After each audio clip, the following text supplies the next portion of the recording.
محمد قاسم نے نقل کیا ہے کہ نہیں، اس کا بیٹا جو تھا خوشنگ یا خوشرنگ وہ مومن مسلم تھا، اور اس کے دو بیٹے تھے، ایک کا نام ہند تھا، دوسرے کا نام سندھ تھا۔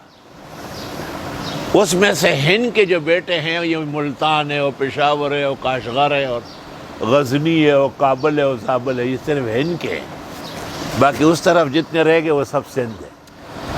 اصلاً زبان رب العزت کی اور انبیاء و مرسلین کی وہ عربی ہے۔ کان آدم یتکلم بالعربی فلما نسی واکل من الشجر نسی العربیہ۔ بعض ادبا نے لکھا، ابن قتیبہ دینوری وغیرہ نے، کہ آدم علیہ السلام عربی بولتے تھے، لیکن جب قربان ہو گیا شجر ممنوعہ کا جو نہیں ہونا چاہیے تھا تو عربی بھول گئے۔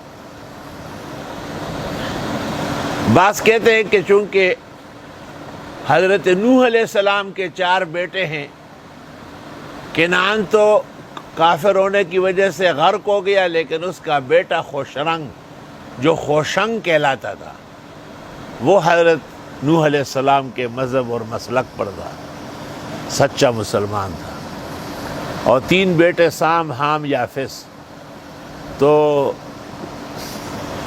وَجَعَلْنَا ذُرِّيَّتَهُ هُمُ الْبَاقِينَ سورۃ صافات میں ہم نے بقیہ دنیا ان کی نسل سے چلائی ہے۔ یہی وجہ ہے کہ عربی میں پوری دنیا کو کہتے ہیں الاطراف الاربع، اردو میں کہتے ہیں 4 دانگ عالم، پختو کہ وہی سلور کنج دنیا۔ عرصہ دراز تک میں فکر مند تھا کہ بیٹے تو 3 ہیں، چوتھا تو غرق ہو چکا ہے۔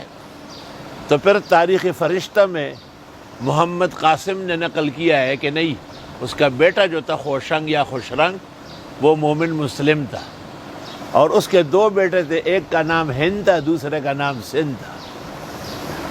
اس میں سے ہند کے جو بیٹے ہیں یہ ملتان ہے، اور پشاور ہے، اور کاشغر ہے، اور غزنی ہے، اور کابل ہے، اور زابل ہے، یہ صرف ہند کے ہیں، باقی اس طرف جتنے رہ گئے وہ سب سندھ ہیں۔